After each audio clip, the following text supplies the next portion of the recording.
जय हिंद बच्चों। तो लेकर आ चुका हूं मैं आप लोगों की क्लास 11th मैथमेटिक्स ट्रिग्नोमेट्री से एक्सरसाइज 3.2 का लास्ट वीडियो, जहां पे आज हम एक लास्ट टाइप के क्वेश्चंस को डिस्कस करने वाले हैं, जहां पे बेसिकली क्वेश्चंस में आपको एलिमिनेट करना होता है ट्रिग्नोमेट्रिक फंक्शंस को, और जो भी कुछ भी वेरिएबल और कॉन्स्टेंट नंबर बचा हुआ रहता है उसी के टर्म्स में आपको आंसर लिखना होता है।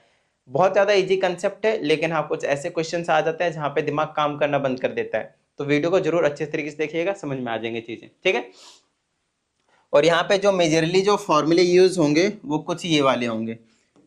Sign square theta plus cos square theta is equal to 1, sec square theta minus tan square theta is equal to 1, cosec square theta minus cot square theta is equal to 1। क्यों यही formulas? क्यों? Reason simple है, क्योंकि देखिए इन सबके values ना किसके equal है? 1 के इक्वल, और 1 एक कॉन्स्टेंट नंबर है और हमें कॉन्स्टेंट नंबर से कोई दिक्कत है नहीं यहाँ पे, तो हमें इनको रिमूव करना होता है, इसीलिए हम इनको यूज करते हैं। किसी तरह ये वाली चीज बना लेते हैं और उसके जगह 1 लिख देते हैं। यही हमारा मेन जो टारगेट है वो रहने वाला है। अगर मैं इस वाले की बात करता हूं तो ध्यान समझिएगा, इस ए को देखिए, यहाँ पे क्वेश्चंस की प्रैक्टिस करके ही इस टाइप के क्वेश्चंस का कंसेप्ट क्लियर हो पाएगा। मैं कंसेप्ट बता दूंगा तो क्लियर नहीं होगा भाई, गारंटी के साथ, ठीक है ना। तो ए को इधर कर दीजिए तो एक्स अपॉन में ए बन जाएगा, तो वेरिएबल और कॉन्स्टेंट एक तरफ कर दिया और ये बच गया मेरे पास सेक टी। इसको फर्स्ट इक्वेशन कर दें, सेम एज इट इज आप यहाँ पे काम करें, इज इक्वल टू 10t कर दें, ठीक है। उसके बाद आप इसे सेकेंड इक्वेशन बोल दें। अब ध्यान समझिएगा, अगर मैं सेक स्क्वायर टी और माइनस का टेन स्क्वायर टी कर दो तो उसकी वैल्यू 1 नहीं होती, तो हमारे पास कॉन्स्टेंट नंबर बच जाएगा। तो मैं यहाँ पे क्या करूंगा, squaring and subtracting equation 1 and 2। बताइए कोई दिक्कत? समझ में आ जाएगा अभी। सबसे पहले तो आपको स्क्वायर करना है, तो ये हो जाएगा एक्स की स्क्वायर, फिर हो जाएगा ए की स्क्वायर, फिर इसको भी स्क्वायर करा हुआ रहेंगे तो क्या हो जाएगा y square upon b square, और फिर उसको आपको सब्ट्रैक्ट करना है। लेफ्ट हैंड से लेफ्ट हैंड को स्क्वायर करके माइनस करना है, और राइट हैंड से राइट हैंड को कुछ इस तरह से। अब देखिए हो गया ना, बस हो गया, क्वेश्चन इतना ही था। आपका जो क्वेश्चन था वो इतना ही था, इसके जगह पे हम 1 लिखेंगे, बात खत्म, क्वेश्चन डन। एलिमिनेट करना था, एलिमिनेट कर दिया हमने। एलिमिनेट किसको? सेक्टी को और टेंटी को। तो जितने भी ट्रिग्नोमेट्री के फंक्शंस होंगे उन्हें हम क्या करेंगे, यहाँ पे एलिमिनेट करेंगे, हटा देंगे, रिमूव कर देंगे, ठीक है।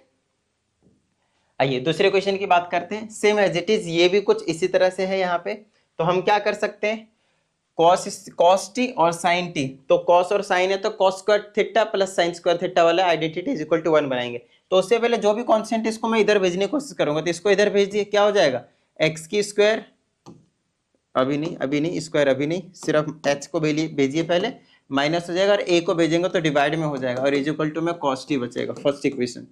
यहाँ पे क्या हो जाएगा, y माइनस का k हो जाएगा, बस इतना ही बचेगा, और ये बनेगा आपके पास साइन टी, ये सेकेंड इक्वेशन। अब क्या करना है आपको, इसको स्क्वायर करके ऐड करना पड़ेगा। क्यों? क्योंकि कॉस स्क्वायर टी और प्लस का साइन स्क्वायर टी होगा तब जाकर 1 बनेगा। तो ऐड करना है या सब्ट्रैक्ट करना है या फिर कोई और सा मेथड लगेगा, वो हमें क्वेश्चंस के अकॉर्डिंग ही जाना पड़ेगा, ठीक है। अब यहाँ पे मैं लिखूंगा squaring and adding, squaring and adding equation 1 and 2, ठीक है। चलो भाई, तो इसको स्क्वायर करते हैं, तो x माइनस एच का होल स्क्वायर डिवाइडेड बाय में ए स्क्वायर, और इसका स्क्वायर करेंगे तो हो जाएगा y माइनस के का होल स्क्वायर, फिर ऐड कर दिया LHS से LHS को, उसी तरह से RHS से RHS को, cos square T plus sine square T. आपको कुछ नहीं करना, इसके जगह 1 लिख दीजिए, हो गया क्वेश्चन। देख लीजिए एलिमिनेट हो गया आपके पास ट्रिग्नोमेट्री के फंक्शंस, ठीक है। चलिए ये क्वेश्चन बड़ा ही इंपॉर्टेंट है। अगर आप इसकी बात करेंगे तो कैसे करेंगे, थोड़ा सा दिमाग लगाइए, थोड़ा सा। अगर आप इसको स्क्वायरिंग करके ऐड प्लस माइनस करते भी हैं तो थोड़ी हो सकता है आपको दिक्कत हो। जब भी आपको इस टाइप के फॉर्म में आए a plus be something and a minus be something, हमेशा आपका काम होगा आप a की वैल्यू निकाल लें, आप b की वैल्यू निकाल लें, उसके बाद मैं आपको समझाऊंगा कैसे करना है। सबसे ये वाला जो फॉर्म है ना, एक ये वाला क्वेश्चन हो गया, अच्छे से देखिएगा इस क्वेश्चन को, और इसी टाइप का एक ये वाला भी क्वेश्चन है, ये वाला देखिए a प्लस बी और a माइनस बी के फॉर्म में। तो इन दोनों के जो क्वेश्चन है आपके, वो दोनों सेम कंसेप्ट पे है, और जो कंसेप्ट है वो यही है कि a प्लस बी और a माइनस बी के फॉर्म में होता है, x plus y x minus y के फॉर्म में होता है। तो उस केस में हमें क्या करता है, ए या फिर बी, या फिर सिंपली अगर एक्स वाई के टर्म्स में होगा तो एक्स और वाई की वैल्यूज निकाल लेंगे। और जब हम वैल्यूज निकाल लेंगे ना, उसके बाद आपको समझाऊंगा। एक बार आपको सेक टी की वैल्यू मिल जाएगी, एक बार आपको टेन टी की वैल्यू मिल जाएगी। तो सेक स्क्वायर टी और टेन स्क्वायर टी क्या होता है, 1 के इक्वल। तो उसकी वैल्यूज पुट कर देंगे तो अपने आप एलिमिनेट हो जाएगा। ठीक है ना, समझाता हूं। देखिए सबसे पहले क्या कीजिए, इसको आप फर्स्ट इक्वेशन कर दीजिए, इसको आप सेकंड इक्वेशन कर दीजिए। और मेरे हिसाब से आप लोगों का एलिमिनेशन मेथड आता होगा, राइट। तो यहाँ पे ऐसे कर देता हूँ, सेक टी प्लस का tan t divided by sec t minus का टेन टी। यहाँ m था, यहाँ पे n था, इसको कैंसिल कर दूंगा। ये क्या बना लेगा आपके पास, 2 सेक टी, ठीक है, और is equal to m plus n हो जाएगा। ठीक है, और यहाँ से हम सेक टी की वैल्यू निकाल देंगे तो क्या निकल जाएगा, m प्लस n बाई 2 निकल जाएगा। आई ना बात समझ में। ये तो हुआ सेक टी की वैल्यू। अब इसी तरह से हम चाहे तो टेन टी की निकाल सकते हैं, sec T plus tan T is equal to m। एक बार प्लस और एक बार माइनस करना होता है, तो अब की बार फिर से वही लिख रहा हूँ मैं, सेक टी माइनस का tan T is equal to n।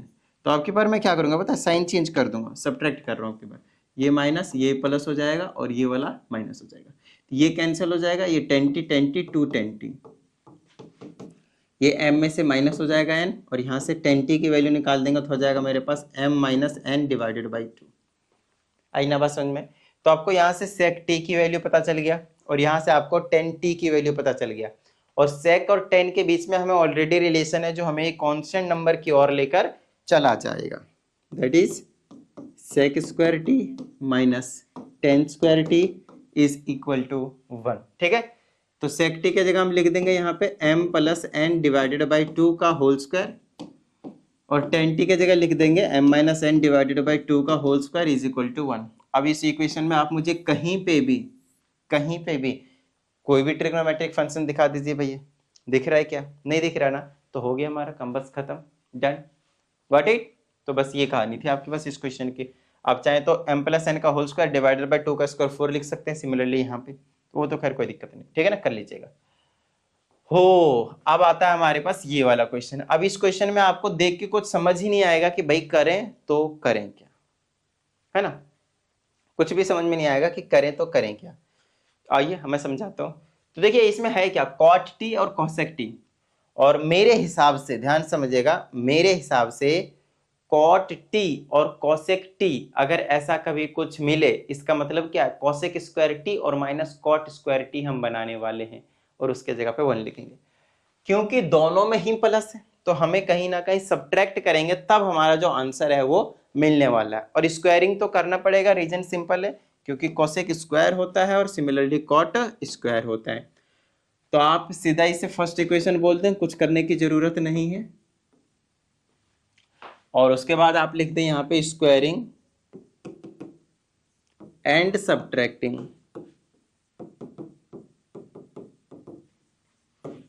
Equation 1 and 2। ठीक है, चलिए तो यहां से ऐसे लिखूंगा, a cosec t plus b cot t का होल स्क्वायर। ठीक है, वहां से भी वैसे करूंगा और प्लस कर लूंगा, a cot t plus b cosec t का होल स्क्वायर। ठीक है, ये तो LHS का स्क्वायर करके माइनस करना है, सॉरी ऐड कर दिया क्या, माइनस करना है, सब्ट्रैक्ट करना है। ठीक है, ओके। और इज इक्वल टू में x की स्क्वायर में से माइनस हो जाएगा y की स्क्वायर, LHS से LHS को स्क्वायर करके माइनस करना है, और RHS से RHS को स्क्वायर करके माइनस करना है। ठीक है, चलो भाई यहाँ पे आप होल स्क्वायर खोल दें तो ये बना लेगा a का स्क्वायर, रंग बदलता है भाई, ये हो जाएगा आपके पास a square cosec square T plus में b square cot square T, A square plus B square plus 2a भी करेंगे तो प्लस का 2a इंटू बी और कॉसेक टी, और साथ में आपके पास कॉट टी रहेगा। ठीक है, ये तो हुआ इस वाले का स्क्वायर जब खोला तब। अब ये वाला माइनस क्या करेगा, ये भी बिल्कुल ऐसे ही खुलेगा, लेकिन ये माइनस साइन सबका साइन चेंज करता हुआ चला जाएगा। तो इनको थोड़ा सा प्रॉपर ध्यान देना है, इधर कर लेता हूं मैं, ए स्क्वायर कॉट स्क्वायर रहेगा, और ये जो माइनस का साइन था साइन चेंज कर देगा तो माइनस का हो जाएगा। ये प्लस का ही आया था लेकिन ये माइनस का बन जाएगा क्योंकि माइनस साइन चेंज कर देगा इसका कोसेक स्क्वायर टी। और फिर प्लस 2a भी cos 2a भी रहता है लेकिन माइनस का 2a और b, तो a into b cot t और कोसेक टी हो गया is equal to x square minus y square. आप एज इट इज छोड़, ठीक है। अगर अब कुछ कैंसिल होता है तो कर सकते हैं आप, ये वाली टर्म आपके पास कैंसिल हो ही जाएगी, ठीक है। उसके बाद जो भी आपके पास देखिए ये वाली टर्म और ये वाली टर्म को एक जगह कर दीजिए। बताइए क्यों? क्योंकि इन दोनों में से मैं ए स्क्वायर जो है वो कॉमन ले लूंगा और हमारा टारगेट भी तो यही है कि मैं कोसेक स्क्वायर और कॉट स्क्वायर को एक जगह करूं, है ना। हमारा टारगेट एकदम क्लियर है, हम कंफ्यूज नहीं है कि हमें क्या करना है। समझ में आ रही है ना बात? और जब आप अगर आपके साथ ऐसा होता है फिर आपसे क्वेश्चन इजीली हो जाते हैं। फिर आप इस वाले को और इस वाले को एक जगह कर दें तो प्लस का बी कॉट स्क्वायर टी और माइनस का b square cosec square t और इज इक्वल टू में एक्स स्क्वायर माइनस का वाई स्क्वायर, ठीक है। इन दोनों में से अगर मैं ए कॉमन ले लूं तो ऐसा नजारा दिखाएगा भाई, कोसेक स्क्वायर टी माइनस का कॉट स्क्वायर टी। यहां से अगर मैं बी स्क्वायर कॉमन ले लूं, यहाँ पे बी स्क्वायर था ना, ठीक है, तो यहाँ पे कॉट स्क्वायर टी माइनस का कोसेक स्क्वायर टी बनेगा is equal to x square minus y square. Sir यहाँ तक तो ठीक है लेकिन इसके बाद का क्या? तो इसके बाद का भाई ऐसा है, इसकी वैल्यू होती है 1, तो ये हो गया मेरे पास a का स्क्वायर। अच्छा इसकी वैल्यू कितनी होती है? सर ये तो नहीं पता हमको। कोई बात नहीं, अब माइनस कॉमन ले लेंगे तो यही बन जाएगा और यही बन जाएगा तो उसकी वैल्यू भी 1, मतलब इसकी वैल्यू -1 होगी और कुछ नहीं। तो -1 से ही मल्टीप्लाई करेंगे तो माइनस का बी स्क्वायर बन लेगा और इज इक्वल टू में x square minus y square है। अब देख लो अगर कहीं पे भी आपको कोई ट्रिग्नोमेट्रिक फंक्शन दिख रहा हो तो हटा दिया ना हमने, यही तो हमारा काम था, है ना। हमें एलिमिनेट ही करना था। आइए अब ये वाला क्वेश्चन भी आसान है, एक बार ऐड कर देंगे एक बार सब्ट्रैक्ट कर देंगे तो कॉट टी मिल जाएगा और कॉस टी मिल जाएगा। तो क्या कॉट टी और कॉस टी मिलने के बाद हमारा काम बन जाएगा? नहीं बनेगा। मैं आपको समझाता हूं उसके बाद क्या करना है, पहले निकाल लेते हैं इसको अगर ऐड करता हूं LHS से LHS को तो कॉस टी कट जाएगा और 2 कॉट टी बचेगा और इज इक्वल टू में m प्लस n। यहाँ से आपने कॉट टी निकाल देना है तो m प्लस n बाई में 2 मिल जाएगा, ठीक है। दूसरी चीज अगर मैं सब्ट्रैक्ट करता हूं तो कॉट टी कट जाएगा और 2 कॉस टी हो जाएगा और 2 cos T is equal to m minus n हो गया, तो यहाँ से हमें कॉस टी मिल जाएगा m माइनस n बाई में 2। ठीक है सर, ये तो बड़ा आसान सा स्टेप था, हमने कर दिया। अगर मैं अब इस पे प्रॉपर ध्यान दूं और अगर मैं इस पे प्रॉपर ध्यान दूं तो आपको पता चलेगा कि इनके बीच में कोई रिश्ता है ही नहीं। अगर आप कॉट स्क्वायर टी करेंगे कॉस स्क्वायर टी करेंगे तब भी आपका काम बनेगा ही नहीं, और जब काम बनेगा ही नहीं तो फिर क्या फायदा। तो हमें कुछ ऐसा लाना है जिससे काम बन जाए, मतलब एक ऐसा रिलेशन बनाना है स्क्वायर वाली जिससे हमें 1 मिल जाए। तो ऐसा कीजिए, दोनों तरफ इसका रेसिप्रोकल ले लीजिए। रेसिप्रोकल लेने का क्या बेनिफिट रहेगा, ये 1 अपॉन में कॉट टी बना लेगा और ये वाला 2 बाय में m प्लस n बना लेगा। इसका क्या बेनिफिट हुआ? बेनिफिट हुआ कि 1 बाय कॉट टी ना 10t होता है, तो 10t हो गया 2 बाय में m प्लस n। उसी तरह से इसका भी रेसिप्रोकल ले लीजिए तो बना लेगा 1 अपॉन में cos T is equal to 2 upon में m माइनस n और 1 अपॉन में कॉस टी होता है sec T is equal to 2 upon में m माइनस n बच गया। बताइए कोई दिक्कत? अब देखिए मजा आएगा। अब आपके पास यहाँ पे 10t है और सेक टी है और हमें पता है सेक स्क्वायर टी और माइनस 10 स्क्वायर टी 1 होता है भैया। तो हम क्या करेंगे, ये वाली रिलेशन यूज कर लेंगे भाई, sec square t minus 10 square t that is equal to 1। तो सेक के जगह पे हम पुट कर लेंगे 2 बाय में m माइनस n का होल स्क्वायर और माइनस इसके जगह पुट कर देंगे 2 बाय में m प्लस n का whole square is equal to 1। अब इस इक्वेशन में कहीं पे भी आपको क्या ट्रिग्नोमेट्रिक फंक्शन दिख रहा है? नहीं दिख रहा है, मतलब हमें जो करना था वो हमने कर दिया। बताइए किसी तरह की कोई दिक्कत? नहीं ना, बिल्कुल बेसिक चीज थी। Got it, done. चलिए आगे की हम बात कर लेते हैं भाई। और अगला है आपके पास कुछ इस तरह का ये वाला क्वेश्चन। ये तो बहुत ज्यादा आसान सा क्वेश्चन है ना, ये बहुत ज्यादा आसान सा क्वेश्चन है। तो इसके लिए हमें क्या करना पड़ेगा, बिल्कुल सेम ही क्वेश्चन है अगर देखा जाए तो। सबसे पहले आप क्या कीजिए, इसको इधर ले आइए, ठीक है ना, इसको इधर ले आइए। तो ये क्या हो जाएगा, एक्स वाई में ए इज इक्वल टू में क्या बचा साइन टी, और यहाँ से ले आइए वाई अपॉन में बी, क्या आ जाएगा आपके पास टेन टी। अब बहुतों को लग रहा है कि स्क्वायर करके माइनस कर देंगे तो काम बन जाएगा, नहीं। हमें क्या चाहिए वो देखना, हमें चाहिए ए ऊपर चाहिए और एक्स नीचे चाहिए। तो दोनों का रेसिप्रोकल लीजिए यहाँ पे, तो ये बना लेगा ए बाई में एक्स और ये बना लेगा कोसेक टी। अब काम बनेगा। वैसे भी इसका इसका स्क्वायर करके माइनस करेंगे तो 1 तो मिलेगा नहीं, है ना। उसी तरह से ये बी अपॉन में वाई बना लेगा और टेन टी का बना लेगा कॉट टी। अब आप अगर इनको पहले को और दूसरे को स्क्वायर करके सब्ट्रैक्ट करते हैं तो आपको जो काम है आपका वो बन जाएगा। तो स्क्वायर करेंगे तो ए स्क्वायर एक्स स्क्वायर, इसका स्क्वायर करेंगे बी स्क्वायर वाई स्क्वायर और माइनस कर देंगे। उसी तरह से इसको करेंगे। अब इसकी जगह पे लिख दीजिए 1, और जैसे आपने 1 लिखा ट्रिग्नोमेट्रिक रेशियोज जो थे, फंक्शंस जो थे वो गायब हो गए। और यही तो हमारा काम था भाई, देखा ना, ऐसे गायब करते हैं हम ट्रिग्नोमेट्रिक फंक्शंस को। वैसे अगर देखा जाए तो टाइम कुछ लगा नहीं इन क्वेश्चनों को करवाने में। एक लास्ट क्वेश्चन बचा है, चलिए इसको भी करवा देते हैं और फटाफट हम आगे बढ़ जाएंगे नेक्स्ट एक्सरसाइज की और, ठीक है। इसमें कहता है m की वैल्यू पता है हमें, n की वैल्यू पता है। आपके बुक में यहाँ पे cos बीटा लिख रखा है, but actually that is your mistake, क्या कहते हैं उसको, मिस प्रिंट है ना। इसको कुछ और बोलने वाला था, मिसिंग प्रिंट ऐसे कुछ बोलने वाला था, बट ठीक है मिस प्रिंट है। वहां पे आपको समझ में आ गई होगी कि वहां पे cos बीटा नहीं साइन बीटा आना था, ठीक है ना। चलिए अब इसको अगर हम प्रूफ करेंगे तो आपसे इजीली हो जाएंगे। m के जगह पे पुट कर दे भाई ये वाली चीज, तो ये हो जाएगा cos स्क्वायर अल्फा अपॉन में cos स्क्वायर बीटा। जो वैल्यू बस पुट करना है LHS में, अपने आप RHS आ जाएगा, ठीक है ना। या फिर RHS में भी पुट करने की जरूरत पड़ सकती है। n के जगह पे आ जाएगा आपके पास cos square alpha upon sine square beta, और ब्रैकेट में है आपके पास cos स्क्वायर बीटा। अभी हमने सिर्फ और सिर्फ LHS को उठाया हुआ है, ठीक है, कोई दिक्कत नहीं। Okay great.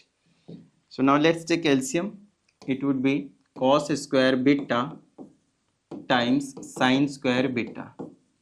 ये कैंसिल हो जाएगा, ये ऊपर चला जाएगा तो ये बना लेगा cos square alpha and sign square beta, plus यहाँ से ये कट जाएगा तो cos स्क्वायर बीटा बनेगा, ऊपर से मल्टीप्लाई हो जाएगा तो ये हो जाएगा cos स्क्वायर अल्फा और साथ ही में रहेगा आपके पास cos square beta times cos square beta. चलो भाई, आप लोग तो यहाँ सॉल्व करते रह जाते हैं, लेकिन टीचर के दिमाग में ऑलरेडी वो सॉल्व हो चुका होता है लास्ट स्टेप तक, ठीक है ना। चलिए आप लोगों से भी हो जाएगा, यहाँ से आप कॉमन ले लें cos स्क्वायर बीटा अल्फा, और ये हो जाएगा आपके पास साइन स्क्वायर बीटा प्लस का cos स्क्वायर बीटा बच जाएगा, और इसकी वैल्यू होती है 1, ठीक है ना। तो cos स्क्वायर बीटा और साइन स्क्वायर बीटा नीचे बचा हुआ रहेगा, और इन सब के मल्टीप्लाई में आपको यहाँ पे ये वाला cos स्क्वायर बीटा जो है वो देखने को मिल रहा था। कैंसिल कर दे भाई, जो हो रहा है कर देते हैं।